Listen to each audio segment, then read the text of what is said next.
Good morning students. Sociology के इस video में आज हम लोग पढ़ेंगे नगरीय समाजशास्त्र क्या है। जैसा कि हम सभी जानते हैं कि माइग्रेशन बढ़ रहा है, अब लोग ग्रामीण क्षेत्र से अर्बन एरियाज़ की ओर ज़्यादा जा रहे हैं और नगरीय क्षेत्र अब बड़े होते जा रहे हैं। तो नगर को समझना समाजशास्त्र में बहुत ही आवश्यक है। नगर क्या होता है, नगरीय जीवन क्या होता है, नगरीय लाइफस्टाइल क्या होता है, ये सब हम लोग इस वीडियो में जानेंगे। तो समाजशास्त्री हॉब हाउस के अनुसार नगरीय समाजशास्त्र नगर के जीवन और समस्याओं का विशिष्ट अध्ययन है। यानी कि नगरीय समाजशास्त्र के अंतर्गत हम लोग नगर का जो जीवन होता है और उसकी जो समस्याएं हैं उसको हम लोग विशिष्ट रूप से अध्ययन करते हैं। ई बर्गेल बोलते हैं कि urban sociology deals with the impact of city life on social actions, social relationships, social institution and the type of civilizations derived from and based on urban's mode of life। यानी कि नगरीय समाजशास्त्र सामाजिक क्रियाओं, सामाजिक संबंधों, सामाजिक संस्थाओं पर नगरीय जीवन के संघात का और नगरीय जीवन के ढंग पर आधारित और उससे विकसित सभ्यता के प्रकारों की विवेचना करता है।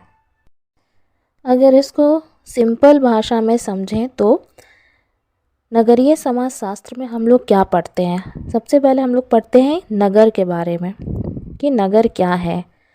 उसके बाद हम लोग पढ़ेंगे कि सामाजिक जो नगर में पाए जाने वाले सामाजिक क्रियाएं हैं वे कौन सी होती हैं, नगर में किस प्रकार के सामाजिक संबंध पाए जाते हैं, नगर में किस प्रकार की सामाजिक संस्थाएं पाई जाती हैं, नगरीय जीवन कैसा होता है। जब इन सबों का अध्ययन हम लोग करते हैं तब वह नगरीय समाजशास्त्र कहलाता है और यह समाजशास्त्र का ही एक भाग है। आज कोई भी गांव में नहीं रहना चाहता, बहुत कम ही लोग हैं जो गांव में रहना चाहते हैं, कृषि करना चाहते हैं। सभी लोग शहर की ओर भाग रहे हैं, तो शहर का अध्ययन बहुत इम्पॉर्टेंट हो जाता है। शहर की जो पर्यावरण है वो ग्रामीण क्षेत्र से अलग होती है।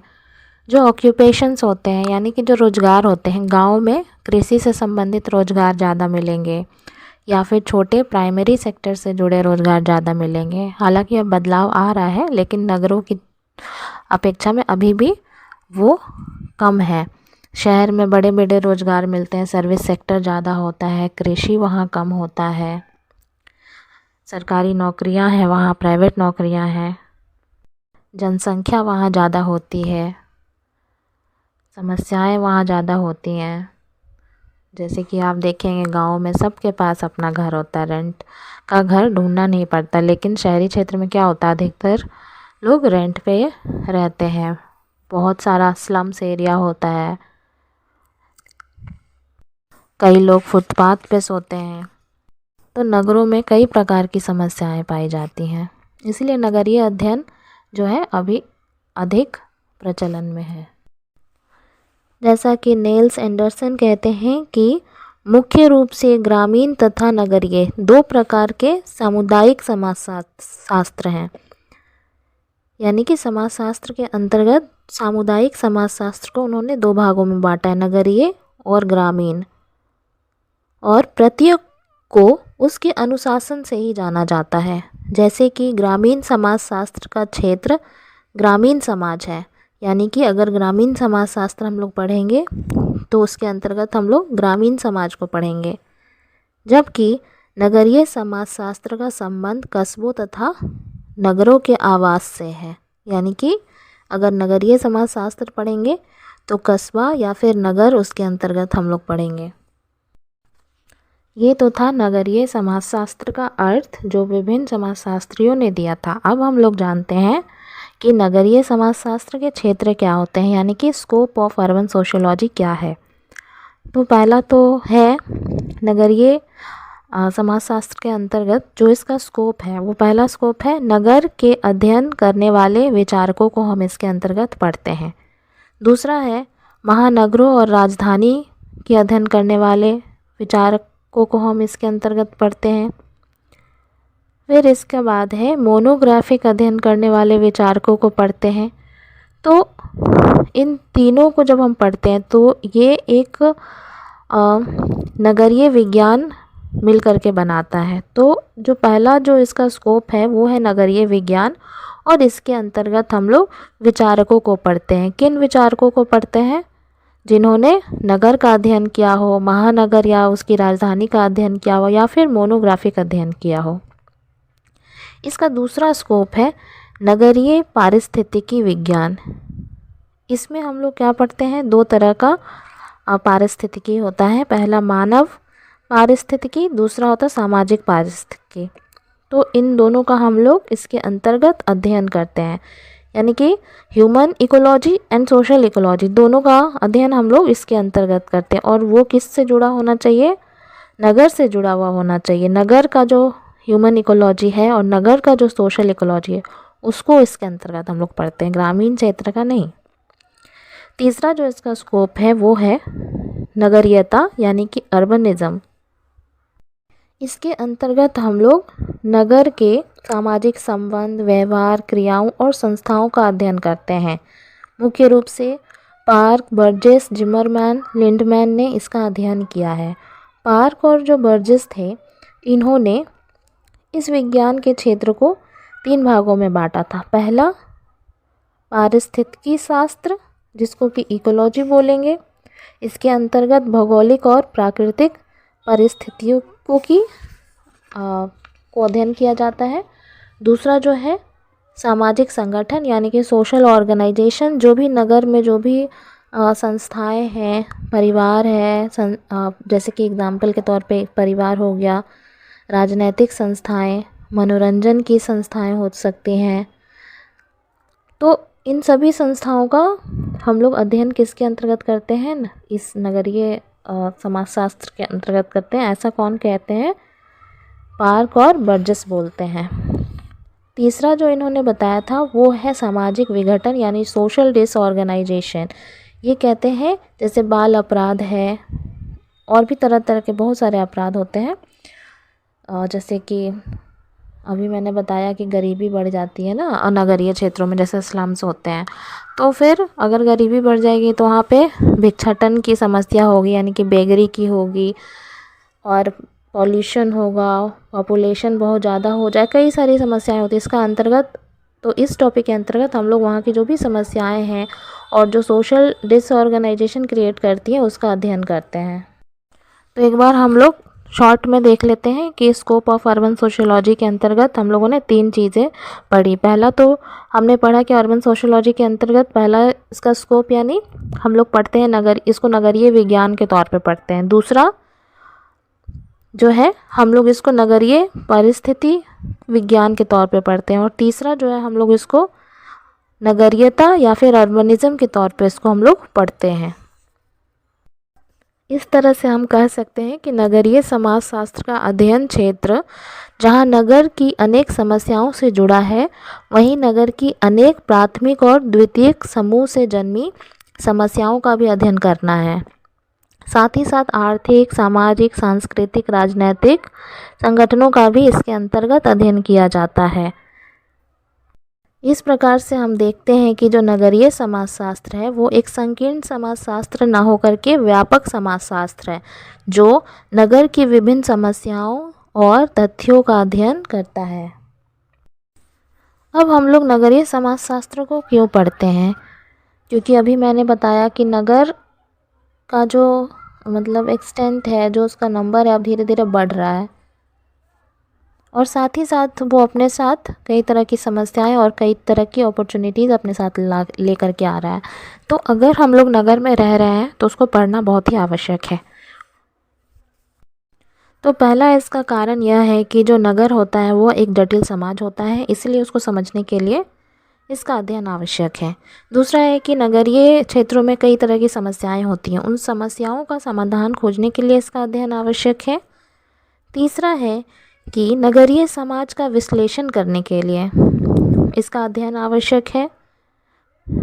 चौथा है कि नगरवाद से कई चीज़ें जन्म लेती हैं, जैसे कि मलिन बस्तियाँ, सांप्रदायिक झगड़े, तनाव, आवास की समस्या, मलिन बस्तियाँ, भ्रष्टाचार, अनैतिकता, या फिर कई तरह के रोग हो गए, या फिर धार्मिक संगठनों के बीच तनाव हो गया। तो इन सबों का अध्ययन करने के लिए नगरीय समाजशास्त्र की आवश्यकता पड़ती है। इसके बाद है अंतर संबंधों और अंतःक्रियाओं के अध्ययन के लिए यह नगरीय समाजशास्त्र इम्पॉर्टेंट है। इसके बाद अगर नगर का पुनर्निर्माण करना है तो यह उसके लिए भी बहुत इम्पॉर्टेंट है कि हम लोग नगरीय समाज का पुनर्निर्माण के लिए नगरीय समाजशास्त्र का अध्ययन करें। जब उसके बारे में जानेंगे तभी तो उसका पुनर्निर्माण कर पाएंगे। इसके बाद है नगर में कई तरह की सामाजिक विघटन की समस्याएं उत्पन्न होती हैं। इसके तत्वों का अध्ययन करने के लिए ज़रूरी है कि हम लोग नगरीय समाजशास्त्र का अध्ययन करें। इसके बाद है नगरीय नियोजन, यानी कि नगरीय प्लानिंग में यह बहुत सहायता करता है कि नगर को किस तरह से बसाना चाहिए ताकि ट्रैफिक का प्रॉब्लम ना हो, आवास का प्रॉब्लम ना हो, और भी काफ़ी सारी समस्याओं से बचने के लिए प्लानिंग किया जाता है। तो प्लानिंग तभी सक्सेसफुल रहेगा जब वो एक सटीक अध्ययन पर बेस्ड हो। अगला जो है वो है सामाजिक परिवर्तन के अध्ययन के लिए। नगरों में चीज़ें बहुत ही तेज़ी से बदलती हैं, चाहे वो भौतिक हो या अभौतिक हो। तो उनके अध्ययन के लिए हमें नगरीय समाजशास्त्र का अध्ययन करना बेहद आवश्यक है। अब है कि नगरीय समाजशास्त्र की विषय वस्तु क्या होती है, यानी कि नगरीय समाजशास्त्र के अंतर्गत हम लोग क्या पढ़ते हैं। What is the subject matter of urban sociology. तो पहला जो हम लोग चीज़ पढ़ते हैं वो है परिचायक विषय वस्तु।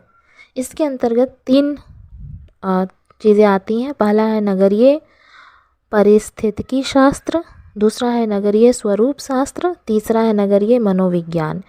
पहला में यानी अगर हम लोग देखते हैं नगरीय पारिस्थितिकी शास्त्र में, तो हम लोग इसकी नगर में जो समुदाय पाए जाते हैं उसकी रचना कैसी होती है, उसका स्वरूप क्या होता है, सांस्कृतिक व्यवस्था क्या होती है, इत्यादि का हम लोग अध्ययन करते हैं। दूसरा जो है नगरीय स्वरूप शास्त्र, इसके अंतर्गत हम लोग देखते हैं कि नगर के जीवन का सामाजिक और स्वरूपात्मक पहलू क्या है, मतलब क्या उसका स्वरूप है नगर का।